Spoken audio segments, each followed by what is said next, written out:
हुसूल मोहब्बत में तुम खुद बेवफा हो, वो जो बिछड़ा तो तुम मर क्यों नहीं गए। मरना तो है ऊपर वाले के हुक्म से, हुसूल मोहब्बत में एक नाम इंतज़ार भी है।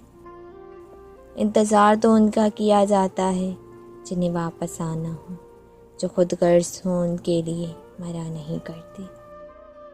ज़िंदगी तो खुदा की देन है, फिर भी जिनसे मोहब्बत हो उनके बगैर जिया नहीं करते। चलो मोहब्बत की नई बुनियाद रखते हैं, खुद पाबंद रहते हैं, उसे आज़ाद रखते हैं। मेरे खून में रब ने यही तासीर रखी है, बुराई भूल जाते हैं, अच्छाई याद रखते हैं।